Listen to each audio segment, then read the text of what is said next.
Mag-subscribe bago panoorin ang video. Daghang salamat. Sweaters result January 15, 2024. 2 p.m. result 849.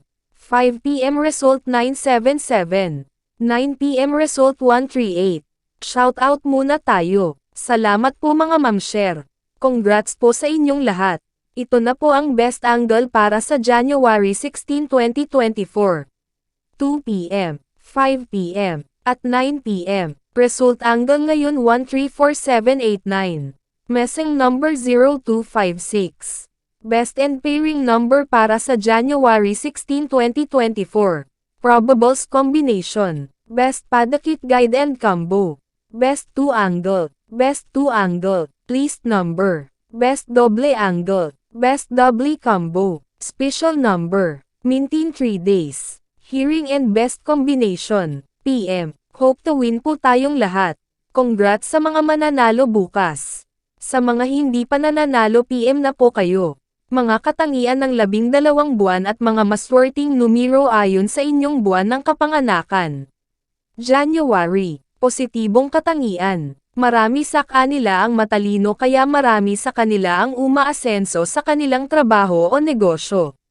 Madali nilang naiintindihan kung paano magpalakad ng negosyo sa seryoso at karaniwang pamamaraan. May kapasidad na mabuhay sa kaunting pera lang, nagagawa nilang pumalaot sa larangan ng buhay. Madali nilang na maiakma ang sarili sa anumang kahirapan para marating o makuha ang bagay na minimithi nila. Hindi sila mahilig sa maluluhong bagay o karaniwang kaligayahan at mga sosyalan. Masipag, malalim mag-isip, mahinahon magsalita at akma sa kanilang personalidad ang kasabihang, silent water runs deep.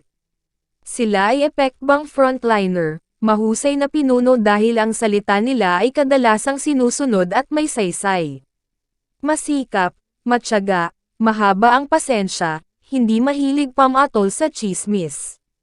Naniniwala lang sila kung may patunay o kung sila mismo ang nakasaksi sa isang bagay. Mahilig mag-analisa, may sariling pag-aaral at interpretasyon sa mga kaganapan sa paligid. May paninindigan, pinag-iisip ang mabuti ang isang bagay o sitwasyon bago magdesisyon. May mabuting loob at handang tumulong, flexible at mahusay makibagay sa lahat ng uri ng tao. Mahilig sa pagbabago, nandoon sila kung nasan ang aksyon, laging on the go, masinop sa pera.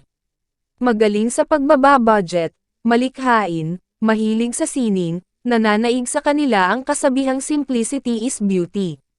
Mapamaraan, may kapasidad na gumawa ng obra o ng isang kahangahangang bagay na hindi gagasta ng malaki. At ang kapasidad sa paggamit na muli ng isang bagay na pwedeng itabi ay gagawin nila para lang makatipid. Mahilig mag-isip ng pagkakakitaan o pagbabuhusan ng kanilang karunungan. Mas gusto nila ang magbasa, magsaliksik o tumuklas ng mga bagay-bagay kesa gumawa sa loob ng bahay, mas gusto magtrabaho ng grupo. Masinap sa gamit hindi mahilig pumostera o mag-ayos pero ang kanilang kasimplehan ay nahahanay sa pagiging elegante. Nature love, nais ng tahimil na lugar na may magagandang tanawin at sariwang hangin, matuwin at maawain sa mga hayop. Negatibong katangian. Hindi pala ayos ng bahay, hindi mahilig magluto ang mga babae, walang hilog sa pagkukumpuni ng sirang mga gamit ang mga lalaki. Hindi napipirmi sa isang lugar sapagkat nais nila ang magpunta sa iba't ibang lugar o pasil ng pasil. Matigas ang pag-uugali, super critical, mapamintas, mahirap pakibagayan. Mahirap makontento kahit maraming magagandang bagay at oportunidad ang dumarating sa kanilang buhay. Laging may pintasa sa lahat ng tao ngunit iniisip na ang lahat ng gawin nila ay tama at perpekto. Para sa kanila sila ang pinakamahusay sa lahat, Nozayla ang superior at walang sino mang umabot sa kanilang standards. Walang kapasidad na maging inventive at ugali nilang maliit ang katangiang ito na hindi niya tinataglay. Walang tiwala sa pagbabago at ang kanilang pagkakonserbatibo ang kadalasang nananalo kaysa sa ideya ng ibang tao. Kapag may oportunidad ay hindi nila pinapalagpas dahil ang parehas na laban ay wala sa kanilang karakter. Kuripot, Masyadong ambisyoso, nais na pa sa kanila ang pinakamataas na posisyon dahil naniniwala sila na iyon lang ang nararapat sa kanila. Hindi sila naghaanggad ng kaibigan dahil wala silang tiwala sa tao. Walang tiwala maging sa mga kasamahan nila sa bahay, laging nagsususpecha na may gustong magtraidor sa kanya. Dahil alam nila ang kanilang ugali ay hindi makakaasa sa tapat na pagmamahal. Hindi mapagbigay ngunit nais nilang sinusunod lagi sila lalo na ng kanyang pamilya. Kapalaran sa pag-ibig, perfect match nila ang July. Compatible sila ng May, November, September, March, pwede rin niyang makasundo ang December, June, August at Feb. Hindi sila compatible ng April at October, at sa kapwa nila January ay naroon naman ang paggalang sa isa't isa. Maswerteng kulay ng motif beige or off-white, huwag puting-puti at sa lalaki naman huwag kang pipili ng barong mas mainam kung black tuxedo or Americana. Sa souvenir mainam kung kulay peach, huwag pula or orange. Kapalaran sa negosyo, magiging maswerte kung ang pipiliing negosyo ay may kaugnayan sa pagkain o tubig.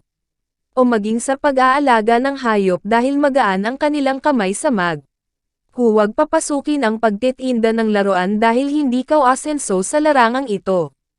Mga maswerteng numero, Loto, Sweatres, Lasto, Doubly, Triple, abangan bukas, February at March. Please subscribe my YouTube channel, Kuya Lot of Vlog. Maraming salamat po, God bless.